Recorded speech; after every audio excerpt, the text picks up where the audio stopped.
역사를 보며 말씀을 보아도 매일매일의 삶을 돌아볼 때에 모든 것을 다 해석할 수 있고 이해할 수 있는 것은 아니라는 것을 볼 수 있습니다. 사도 베드로도 마찬가지였습니다. 그도 하나님의 환상을 보여주시고 말씀하심에도 불구하고 그것이 무슨 뜻인지 무슨 의미인지를 잘 이해하지 못했다는 사실이지요. 그럼에도 불구하고 사도 베드로가 우리에게 보여주는 한 가지 그리스도인의 삶의 모습 중에 하나는 그 하나님의 말씀에 믿음으로 순종했다는 것입니다. 여러분 지난 1년을 한번 돌아보십시오. 어떠셨습니까? 1년 동안 여러분의 삶이 다 해석이 되시고 다 이해가 되시고 아 그래 올해만 같아라 내년은 이런 마음이 드세요? 아니면 살아오는 삶 속에서 이해되지 않고 그리고 받아들이기 어려운 일들이 많으십니까? 어찌 보면 인생은 오해와 착각의 연속의 순간이 아닌가라는 생각을 해보게 됩니다. 왜냐하면 우리가 생각하고 계획했던 대로 되어지기보다는 예상하지 못했던 일들이 점점 더 많이 생기는 것을 경험하기 때문이죠. 그런데 우리가 살아가면서 오해와 착각을 갖는 이유가 무엇일까 하는 것입니다. 한번 생각해 보니까요. 대부분 우리는 과거의 어제의 경험을 가지고 오늘을 판단하기 때문이더라고요. 어저께 친구를 만났는데 그 친구를 만나서 대화 나눈 것이 오늘 그 친구를 만날 때 또 동일하게 그 친구는 그래 이러한 기준으로 판단을 하기 때문에 새롭게 변화된 것, 밤새 바뀌어진 것에 대하여 전혀 예측하거나 그것을 받아들이기가 쉽지 않다는 것입니다. 그래서 새로운 일을 할 때나 새로운 사람을 만날 때는요 우리가 좀 해야 할 훈련이 있습니다. 지난번에 만났던 거를 좀 다 잊어버리는 훈련을 하셔야 됩니다. 그때 그 사람 그랬어. 이런 거를 좀 잊어버리셔야 된다는 겁니다. 이것이 잊어버려지지 않으면 그 모든 기억들이 결국은 그 사람의 모든 얘기를 왜곡시키고 잘못 받아들이기 쉽게 하기 때문이죠. 그러나 마음을 비우고 마치 빈 공간에 새로운 그림을 태도를 가지면 상대에 대하여 오해하지 않고 불필요한 문제가 생기지 않을 겁니다.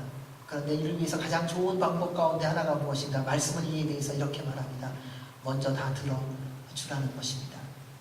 말하지 말라는 게 아니라 먼저 다 들어주라는 겁니다. 그래서 야고보 사도는 이렇게 말합니다. 사람마다 듣기는 빨리 하고 말하기는 천천히 하십시오. 노하기도 천천히 하십시오. 사람이 화내는 것이 하나님의 의를 이루지 못하기 때문입니다.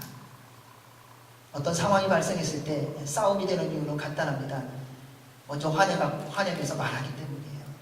근데 여러분 화가 났을 때요. 그 화를 쉽게 해결하는 비밀 가운데 하나가 뭐냐면요. 그 사람 얘기를 한번 다 들어봐 주십시오. 처음부터 끝까지. 말이 되느냐 안 되느냐가 아니라 그냥 한번 다 들어봐 주세요. 도대체 당신이 왜 그랬어? 묻고 그 다음 그 사람이 하는 얘기를 1부터 10까지 한번 그냥 다 들어봐 주는 겁니다. 중간에 말이 안 돼도 그냥 들어봐 주는 것입니다. 상황적으로 전혀 맞지 않아도 그냥 끝까지 들어봐 주는 것입니다. 말도 안 되는 거짓말처럼 여겨져도 한번 끝까지 상대의 말을 들어봐 주십시오. 그러면 놀라운 일을 경험할 수 있습니다. 하나님께서 보여주신 환상에 대해서 도저히 이해하지 못한 베드로, 그러나 하나님의 말씀대로 믿음으로 순종하며 이방인 고넬료의 집으로 갔습니다. 궁금한 게 많았지만 부르러 온 종들에게는 물어보지 않고 직접 대상인 고넬료에게 갈 때까지 침묵하며 하나님의 말씀에 순종하여 갔습니다. 그리고 고넬료를 만나고 그에게 물었습니다. 내가 이곳에 온 것은 유대인들에게는 맞지 않습니다. 하지만 하나님께서 나에게 말씀하셨기에 순종함으로 왔습니다. 왜 나를 불렀소?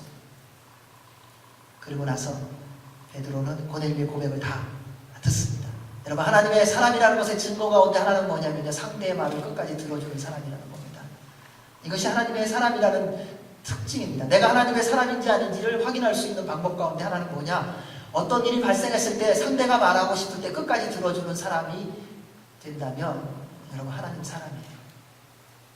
중간에 누가 말할 때 끊지 않고 그 사람이 말이 끝날 때까지 기다려주고 끝까지 들어주는 사람, 그가 바로 하나님의 사람이라는 것입니다. 상대가 말을 듣도록 해서도 아니에요. 우리는 말하도록 들으면 왜 안 듣느냐고 말하죠. 논리적으로 말하면 왜 안 듣겠냐고 말합니다. 설득력 있게 말하면 왜 안 듣냐고 말해요. 그런데 하나님의 사람은 설득력 있게 논리적이기 때문에 말을 들을 만하기 때문에 듣는 것이 아니라 그 사람이 하고 싶은 모든 말에 대해서 처음부터 끝까지 그냥 들어준다는 거예요. 그냥 들어준다는 거예요. 여러분, 하나님 앞에, 주님 앞에 여러분 기도할 때 하나님이 기도하다 중간에 인터럽 하시는 거 보셨어요? 야, 기도 그렇게 할까? 너 그렇게까지까지 30년을 다녔는데 그렇게까지밖에 못하겠니?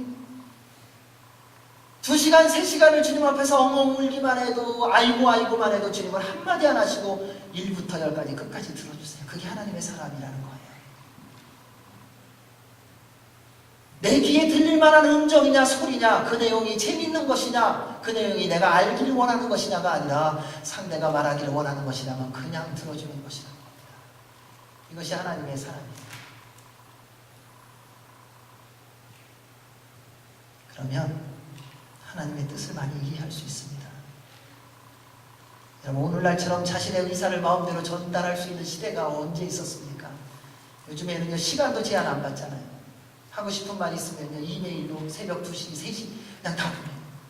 제가 잠자다가 제일 싫은 소리가 뭐냐면요, 2시 반, 3시쯤 됐는데 메시지 왔어요.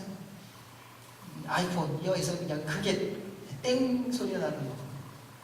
시간의 제한을 안 받아요. 언제든지 하고 싶은 말 할 수 있더라고요. 오늘날처럼 이렇게 자유롭게 모든 것을 시간, 장소를 구애받지 않고 전달할 수 있는 시대가 언제였습니까? 그런데 오늘날처럼 이렇게 소통이 되지 않는 시대가 또 언제였습니까? 왜 이렇게 말은 다 할 수 있는데 왜 서로의 대화와 소통은 되지 않을까? 이유는 간단하더라고요. 야고보 사도가 말해준 것처럼요, 우리는 내 말 하기에 급하더라고요. 내 말 들어달라는 거예요.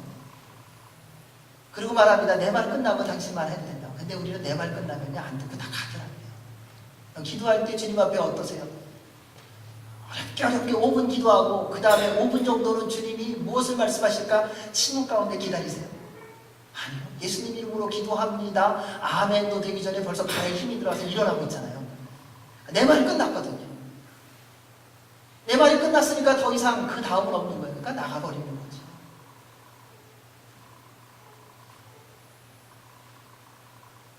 그래서 우리가 훈련해야 되는 것이 있습니다. 듣는 훈련입니다. 사랑하는 여러분, 상대의 말을 듣는 훈련이 시작되면요, 하나님의 나를 향한 부르심이 무엇인지 깨닫기 시작할 것입니다. 왜요? 하나님은 우리 모두를 사용하시기 때문에요. 우리가 만나는 모든 사람을 통하여 하나님은 왜 우리를 부르셨는지, 우리가 뭘 하기를 원하시는지 알려주시더라고요. 자, 누구 얘기는 안 듣겠다, 그것처럼 교만한 태도는 사실은 없더라고요. 누구 얘기든지 들어야 하는 겁니다. 그래서 한 해가 마무리되며 새로운 한 해가 시작될 때에 사랑하는 형제자매 여러분, 주님 안에서 듣는 훈련이 있기를 주의 이름으로 축원합니다. 그래서 정말 주님 안에서 하나 되어가는 시간이 되기를 원합니다. 오늘 말씀을 보십시오. 베드로가 고넬료의 고백을 듣고 말하기 시작합니다. 우리 34절 35절입니다. 시작. 그러자 베드로가 말하기 시작했습니다. 이제야 내가 깨달았습니다. 참으로 하나님께서는 사람을 겉모양으로 차별하지 않으시고 하나님을 경외하고 의를 행하는 사람이라면 어떤 민족이든 받아주신다는 것입니다. 우리는 누군가를 알고 싶어합니다. 여러분, 상대를 알고 싶으면요, 그가 하는 말을 끝까지 들어주면 됩니다. 그리하면 이전에 알지 못했던 거 알 수 있습니다. 그리고 새롭게 깨달아지게 됩니다. 그래서 그런 얘기들 많이 하잖아요. 밤새 얘기해보자고. 밤새 얘기하면서 뭐합니까? 별일 안 하는 거예요. 그냥 듣는 거예요. 듣고 나면 그 사람이 무슨 생각을 하고 어떤 사람인지 아는 겁니다. 그를 통해 서로 알아가고 배워가는 것입니다. 근데 인간의 관계뿐만 아니라 신앙생활도 마찬가지라는 것입니다. 사랑하는 여러분, 하나님을 알고 싶어 하십니까? 그러면 하나님의 말씀을 들으십시오. 정말 하나님을 알아가고 싶으시다면 주님의 말씀을 들어야 합니다. 주의 말씀도 듣지 아니하고 하나님을 안다고 하는 것은 어불성설입니다. 그것은 말도 안 되는 겁니다. 과거에 들었던 하나님의 말씀으로 또 오늘도 그냥 살아가려고 하는 것처럼 어리석은 것은 없습니다. 주님의 말씀을 듣는 가장 좋은 훈련 가운데 하나가 바로 성경 통독이죠. 창세기부터 계시록까지 한번 쭉 읽어보십시오. 교회를 30년 다녔는데 한 번도 안 읽는 분이 계시더라고요. 그건 참 기적인 것 같아요.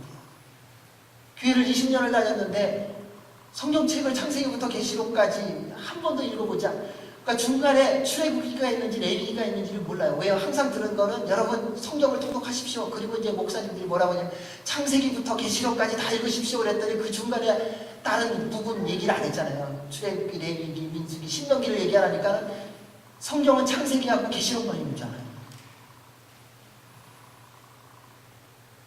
오랜 시간을 다녔다고 하나님의 음성을 들은 것은 아니더라고요. 사랑하는 여러분, 한번 말씀을 읽어보십시오. 처음에는 이상할 겁니다. 이해가 되지 않을 거고요. 창세기는 그래도 재밌다가 출애굽기 흥미진진하다가 이제 레위기로 가면서부터는 덮기가 쉬운데 그때 믿음이 요구됩니다.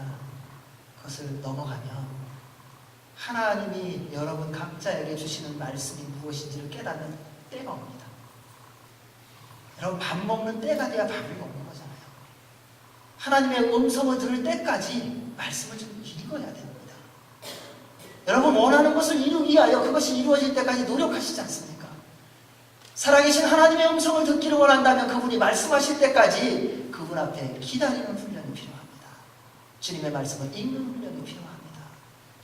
여러분 최소한 신문을 읽는 것만큼은 시간을 투자하여 말씀을 읽으십시오. 여러분이 드라마를 보는 시간만큼은 말씀을 읽으세요. 여러분 식사 시간만큼은 말씀을 읽으십시오. 더 이상 요구하지 않습니다. 여러분이 밥 먹는 시간 더해갖고 그 시간만큼만 말씀을 읽으세요. 왜요? 육신의 양식을 먹는 것 같이 영의 양식도 먹어야 하니까요. 그래야 영적으로도 건강하지 않겠습니까? 그것이 하나님의 음성을 들을 수 있는 비밀입니다. 그게 하나님을 알아가는 것입니다. 두 번째는 말씀을 묵상하십시오. 말씀 묵상을 할 때 가르치기 위해서 묵상하지 마세요. 하나님이 나에게 주시는 말씀으로 묵상하십시오. 우리는 쉐어링이 있다 그러면 묵상을 열심히 해요. 왜요? 나눠야 되니까. 근데 진짜는 언젠가 아무하고도 나누지 않을 것을 주님 앞에서 독대하며 내가 묵상할 때예요. 그때 주님이 진짜 말씀하세요. 주님이 그때 여러분의 심령을 만져주세요. 그때 내가 가면을 벗을 수 있는 것. 남에게 나눌 때 우리 얼만큼 가면을 벗습니까? 가면을 오히려 더 잘 쓸 뿐이에요. 정말 하나님 앞에서 1대1로 있기 시작하면 내가 누구인지 그분을 통해서 보는 거예요. 여러분 지금 여러분이 거울로 보는 여러분이 아닌 것을 좀 아셔야 돼요. 말씀을 통하여 주께서 우리에게 보여주시는 예수 그리스도의 십자가를 통해서 보여주시는 내가 진짜라는 거예요. 그때 나를 알 수 있고 그때 하나님을 알 수 있고 저는 여러분이 잘 되는 것에 관심이 많습니다. 잘 되셨으면 좋겠어요. 건강하기도 하시고 기업도 잘 되시고 자녀들도 잘 되시고 그런데 그 모든 것보다도 하나님과 가까워지는 것이 우선되기를 바랍니다.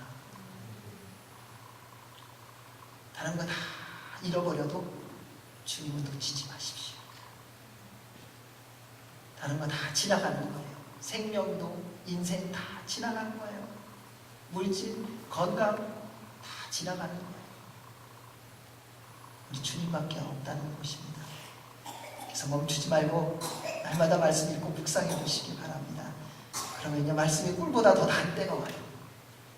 그것을 맛보시기 바랍니다. 그래서 올해를 마무리하면서 내년에는 우리가 모일 때마다 좀 30분 전에 와갖고 이 안에서 좀 지난 일주일 동안 하나님께서 하나님으로 말미암아 은혜 받은 것을 좀 2사람, 3사람씩 모여서 좀 나누는 시간이 좀 있었으면 좋겠어요.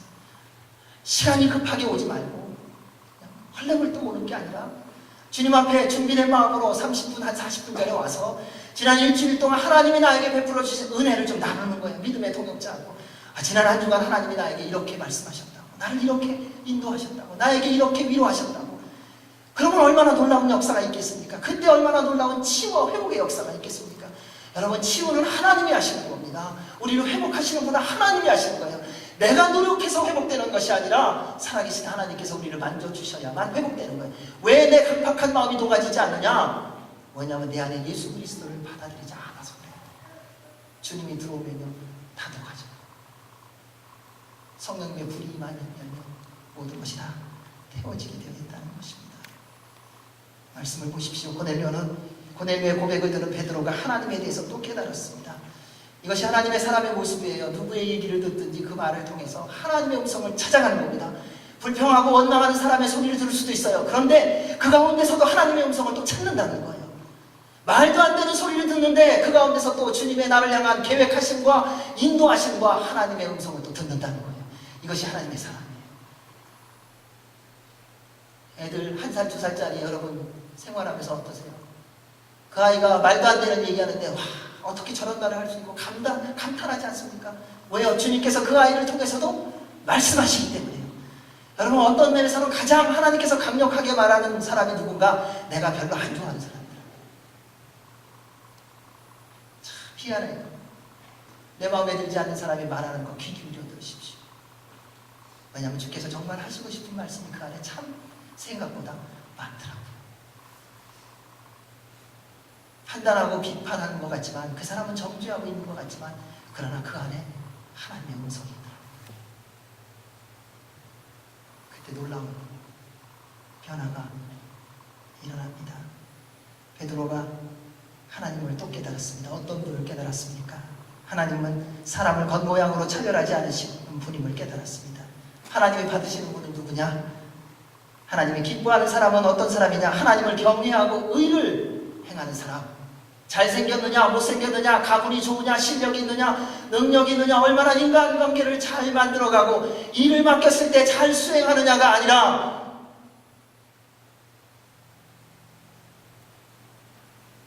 의를 행하는 사람. 그를 하나님께서 기뻐하신다는 것입니다. 오늘날 우리가 이렇게 힘들어하는 이유가 무엇입니까? 겉모습으로 판단되어서 그러지 않습니까? 보여지는 것으로 판단돼서 그렇잖아요. 자녀가 좋은 대학에 가면은 교육 잘 시킨 거라고 우리는 얘기하잖아요. 내 남편이 사업이 잘 되면은 아내가 뭔가 잘해갖고 잘 됐다고 얘기하잖아요. 우리 아니라고 말하고 있지만은 그리고 난 그런 사람 아니라고 말하지만은 철저하게 우리에게 깊이 물들어 있는 것은 뭐냐면요 보여지는 것으로 다 판단한다는 거예요. 직장을 들어가려도 학교가 모자라서 또 학교 또 가는 시대 아닙니까? 얼굴이 못생겼다고 고치는 시대이고요.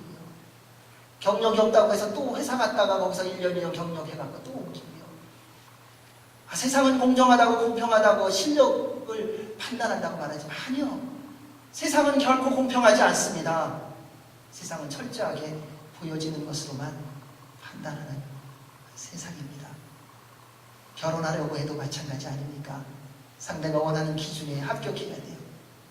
그래서 그거를 합격하려고 이것저것 다 빚내서 다 준비해놨는데 그리고 정작 결혼하고 나니까 어때요? 얼마나 힘들고 어려운 일이 많은지요. 세상이 원하는 대로 모든 것에 조건을 맞추고 해보니까 여러분 행복하세요? 그렇게 하고 나니까 여러분 인생이 기쁘세요? 아니요. 더 많은 사람들은 공허하고 고독하고 외로워지고 있다는 사실입니다. 세상 기준에 맞추면 기쁠 줄 알았는데 맞춰보니 끝이 없지 않습니까? 말한 대로 거기에 가보니까는 또 앞에 것을 제시하고 있을 뿐이지 이제 됐다고 말하는 적 들어본 적 있습니까? 겉모습이 바뀌고 경력이 화려해질수록 여러분 왜 갈등하는 줄 아세요? 내가 그런 사람 아닌 거 자기가 알거든요. 여러분 그냥 가만히 우리 있지만은 사실은 내가 이렇게 하나님이 기뻐하실 만큼 경건하고 괜찮은 사람 아니라는 거 알잖아요. 내가 알잖아요. 자꾸 거기에 따라가려고 하다 보니까는 점점 더 힘들어지고 어려워질 때가 많다는 것입니다. 사람들에게 보여지는 모습이 내가 아닌데 그런데 자꾸 사람들은 내 보여지는 모습으로 나를 만나주지 않습니까? 나는 그런 사람 아닌데 나를 있는 그대로 받아들여 주기보다 내가 가지고 있는 실력, 나의 용모, 나의 재력, 나의 배경, 내가 가지고 있는 경력, 내가 할 수 있는 어떠한 재주 나에게 그 재주가 없어지고 그 실력이 없어지면 과연 누가 나를 찾을까? 여러분, 그런 불안함 없으십니까? 그래서 또 끊임없이 무엇인가를 가지려고 끊임없이 무슨 실력을 채우기 위하여 그렇게 멈추지 않고 달려가고 있는 것은 아닌가? 그것은 세상의 모습이에요. 교회는 어떻다고 생각하세요? 교회는 사랑이 풍부하죠. 내 있는 모습 그대로 다 받아들여주는 것이 교회잖아요. 내가 어떤 모습으로 왔든지 무너지고 쓰러진 모습으로 왔으면 아이고 형제님 수고하셨다고, 힘든 일이 있나 본데 우리 같이 기도하자고. 그래서 언제든지 누구를 만나든지 내 마음을 열 수 있고 나눌 수 있고 함께 기도할 수 있고 위로받고 격려받고 또 힘차게 하나님이 허락해 주시는 일들을 감당하며 나아갈 수 있는 것, 그것이 교회입니다. 하나님께서 세우기를 원하시는 믿음의 공동체의 모습이 그러한 모습이라는 것입니다. 지금은 그렇지 않은 모습이 있을지라도 그러나 여러분 실망하거나 낙심하지 마십시오. 사람들은 착각하고 오해할지 모르지만 하나님은 안 그러세요. 하나님은 우리의 마음을 아세요. 하나님은 여러분의 중심을 아세요. 여러분이 왜 그렇게 말했는지 아세요. 여러분이 왜 그렇게 살고 있는지 알고 계시다고요. 다른 사람들은 다 몰라요. 어떨 때는 나 자신도 내가 왜 이렇게 사는지 몰라요. 그런데 하나님은 아세요. 주님은 여러분의 마음을 보시기 때문에요. 얼마나 큰 위로와 격려가 되는지요. 승부지를 다닐 때마다 그런 생각을 합니다. 목회를 할 때마다 그런 생각을 합니다. 왜 오해가 없고 왜 왜곡됨이 없겠습니까? 말이 제대로 전달된 데가 얼마나 있겠습니까? 아 하면 이미 저쪽 가면 기가 막히게 바뀌어 있습니다. 그런데 감사한 것은 어떤 일이 있든지 간에 하나님은 알고 계시다. 이 한 가지 사실이 이 세상에서 어떤 착각과 오해가 있다 할지라도 넉넉히 이기게 하는 힘이더라고요. 사랑하는 여러분, 그분이 여러분의 하나님이세요. 살아가면서 어떤 오해가 있든지 그냥 주님이 알고 계시다는 거 알고 힘내십시오. 다시 일어나시고 또 주께서 함께 하신다는 것을 믿는 믿음으로 새롭게 출발하시기 바랍니다. 세상이 거절하고 핍박할 때 담대히 일어나십시오. 주께서 여러분을 새롭게 해주실 것입니다. 그분이 여러분 마음을 알고 계시니까요. 하나님만 알면 되잖아요. 안 그런가요? 하나님만 알면 좀 부족한가요? 하나님이 안다는 것을 믿고 알기 시작하면 그 다음에 누군가 여러분을 위하여 기도하고 있다는 사실을 확인시켜 주세요. 아까 우리 흑인 사모님 한 분 얼굴 보신 분 있으시죠? 삶의 수준으로 하면 하는 거 딴 차예요. 근데 그분들이 1년에 4번, 5번씩 저한테 꼭 이메일을 보내요. 본인들의 일이 있을 때, 기도 제목이 있을 때. 그리고 잘 지내고 있다고. 제가 미국에 돌아와서 제일 먼저 받은 해외 크리스마스 카드가 바로 그분이 보냈어요. 선교지에서 크리스마스 카드를 보내줬어요. 그러니까 신앙생활하고 처음 받아봤어요. 내용이 어떠냐 이게 아니라 그냥 거기서 왔다는 그 한 가지 사실만으로 하나님의 위로와 격려가 필요할 수 없는 거다. 자, 누군가 나를 기억하고 있지 못하는 게 아니라 누군가 기억하고 있구나. 누군가 기도하고 있구나. 사랑하는 여러분, 여러분이 주님 안에서 주님만 바라보며 가시면 분명히 누군가 여러분을 기억하고 있습니다. 그게 하나님의 뜻이에요. 그리고 기도하게 하십니다. 따라서 하나님 아버지를 기대하십시오. 그리고 그분의 모든 말씀대로 믿음으로 순종하십시오. 더욱더 하나님을 알아가게 해주시는 기쁨을 허락해 주실 것입니다. 우리 36절에서 43절은 베드로가 고넬료의 집에 모인 이방인들에게 전한 복음입니다.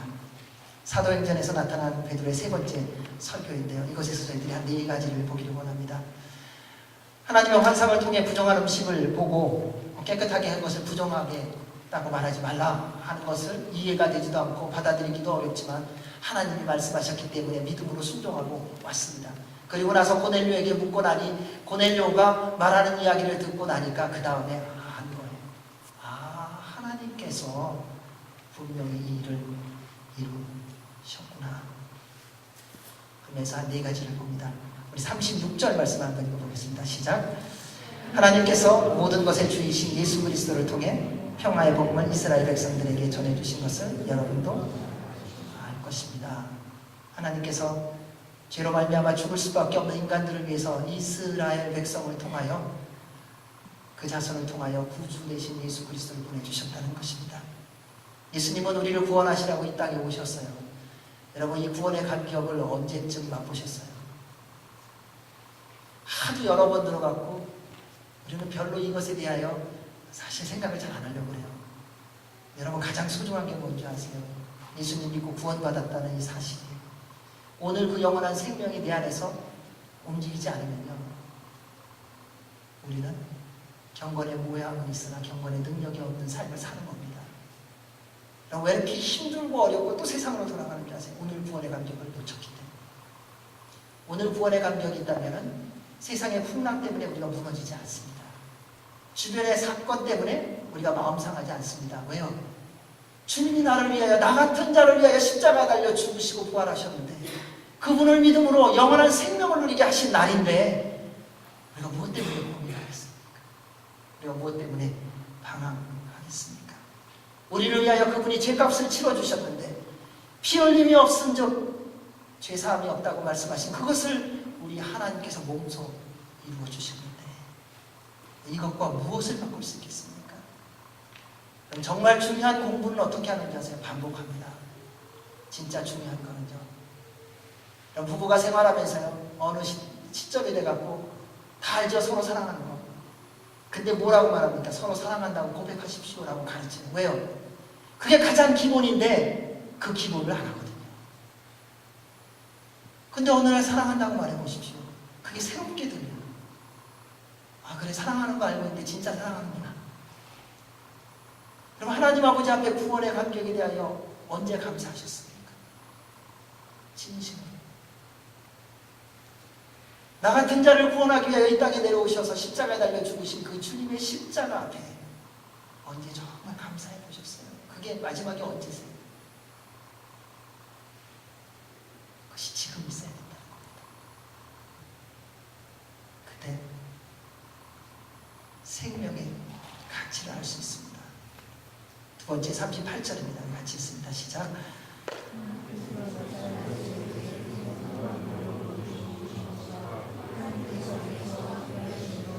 예수께서 선을 행하시고 마귀의 능력 아래 짓눌려 있던 사람들을 모두 고쳐주시며 다니셨습니다. 예수님의 공생애 동안 행하신 모든 기적들과 이사들이 성령님의 임재와 능력과 하나님의 동행하심으로 행했다라고 말합니다. 하나님의 모든 역사는 성령님의 임재와 능력과 하나님의 동행하심으로 이루어지는 겁니다. 우리가 신앙생활하면서 은사가 있는 분들을 쉽게 따라가는 경우가 있습니다. 근데 그때 잘 조심하셔야 됩니다. 왜냐하면 능력을 행하는 분은 그분이 아니라 그분 안에 계신 성령 하나님이시기 때문에요. 여러분, 예언의 기도 들은 거 좋아하시죠? 근데 그분에게 예언의 은사를 주신 분이 하나님이시고 하나님이 그 안에 성령님께서 그분 안에서 역사하셔야 그 예언의 기도가 바른 것입니다. 근데 우리는 자꾸 치유하는 분을 찾아가고요, 예언하는 분을 찾아가고 조심해야 합니다. 모든 능력과 권세는 하나님께로부터 옵니다. 그래서 능력을 행할 때마다 우리가 더 겸손히 주의 이름으로 섬겨야 합니다. 하나님께서 여러분에게 건강을 주셨습니까? 여러분, 그 건강을 주님 나라 위하여 사용하셔야 됩니다. 주님께서 여러분의 기업을 새롭게 하시고 세워주셨습니까? 주님의 뜻을 이루어가며 그 모든 기업이 사용되도록 해야 합니다. 지식과 지혜를 주셨습니까? 하나님의 나라를 확장하며 더 겸손히 섬김으로 사용하셔야 합니다. 그것이 하나님의 계획이고 부르심이기 때문입니다. 세 번째, 우리 39절에서 40절입니다. 시작. 우리는 예수께서 유대 사람들의 땅과 예루살렘에서 한 모든 일의 증인입니다. 그들은 예수를 나무에 달아 죽였지만 하나님께서는 3일째 되는 날 예수를 살리셔서 사람들에게 나타나게 하셨습니다. 유대인들이 예수님을 십자가에 못 박혀 죽였고 3일 만에 하나님이 살리셨고 그 모든 일에 본인들이 증인이라고 고백합니다. 부끄러운 일입니다. 자기도 이스라엘 사람 중에 한 사람입니다. 이방인들을 향하여 당신들 때문에 예수님이 죽었소, 당신들 내 죄 때문에 예수님이 십자가에 못 박혀 죽었소 라고 말하는 게 아니라 베드로는 말합니다. 우리 유대인들이 예수님을 십자가에 못 박혀 죽였습니다. 이게 그리스도인의 모습이더라고요. 자기의 부족함, 연약함을 인정할 줄 압니다. 나의 모자람을 드러낼 줄 압니다. 그때 하나님의 역사가 이루어지기 시작합니다. 여러분, 내 마음을 나눌 수 있어야 됩니다. 내가 부족한 거 괜찮습니다. 모자란 거 괜찮습니다. 그런데 그것을 인정해야 그때부터 새로운 출발이 시작됩니다. 운동을 못하는 사람이라면 운동을 못한다고 인정을 해야 가르치는 사람이요 처음부터 다시 가르치거든요. 골프 배울 때 아마 그런 소리를 저는 많이 들었어요. 자기 혼자서 골프 친 사람 있잖아요. 그래서 나름대로 자기는 잘 친다는 거죠. 그래서 새로운 선생님을 만났어요. 얼마나 치세요? 그래도 좀 제가 치는데요. 한번 쳐보세요. 근데 쳐봤더니 영 아니잖아. 그러니까 선생님이 말해요. 우리 처음부터 다시 시작하면 어떻습니까? 무슨 말을 하냐고. 내가 지난 10년 동안에 게임하면서 내가 쳐본 적이 몇 번 없는데 그렇게 몇 번 권합니다. 그리고 나서는 어떻게 합니까? 제가 가르칠 수 없는 분이니까요. 혼자 치시든지 다른 선생님 찾아보십시오. 이게 살아가는 삶의 모습입니다. 근데 본인이 왜 선생님을 찾아왔습니까? 부족한 게 있어서 찾아오는 거예요. 그렇다면 가르치는 데를 들어야 하는 것입니다. 그것이 인정하는 겁니다. 여러분, 우리가 함께 믿음의 생활을 할 때 마찬가지입니다. 우리 안에 누가 완전함이 있겠습니까? 서로의 부족함과 연약함이 주님 안에서 하나 되어서 하나님의 나라와 영광을 위하여 퍼즐이 맞춰듯이 맞춰져서 이렇게 가는 거예요. 어느 가정이 완전한 가정이 있겠습니까? 어느 부모가 완전하고 어느 자녀가 완전합니까? 다 말 안에서 그렇지요. 그 안에 말할 수 없는 어려움이 있고요. 설명되어지지 않는 일들이 어느 가정이든지 있더라는 거예요. 근데 그것을 인정하는 거예요. 그때 하나님께서 만져주시고 다듬어주시고 새롭게 해주십니다. 네 번째 42절에서 43절입니다. 시작. 예수께서는 우리에게 사람들에게 말씀을 전파하라고 명하셨습니다. 살아있는 사람과 죽은 사람의 심판자로, 그리고 하나님께서 세우신 이가 바로 자기 힘을 증거하라고 하셨습니다. 모든 예언자들도 예수를 믿는 모든 사람은 그 이름으로 죄 용서를 받게 된다고 증언했습니다. 예수님은 승천하시기 전에 제자들에게 말씀하셨습니다. 성령님께서 너희에게 오시면 너희가 권능을 받고 예루살렘과 온 유대와 사마리아와 땅끝까지 이르러 내 증인이 되라. 여러분, 십자가와 부활을 경험하고 성령님 충만한 사람의 열매는 무엇인가? 예수 그리스도의 증인의 삶을 사는 겁니다. 내가 정말 십자가를 경험하고 부활을 경험했고 성령님 충만한가의 열매는 내가 삶 속에서 예수 그리스도를 증거하는 삶을 살고 있는가? 그게 답입니다. 그럼 증인의 역할은 복잡하지 않아요. 증인은 없는 거 말하는 거 아니에요. 증인은 보지 못하는 거 말하는 거 아닙니다. 증인은 경험해보지 못하는 것을 듣는 사람에게 듣기 좋게 하기 위하여 꾸미는 것이 아닙니다.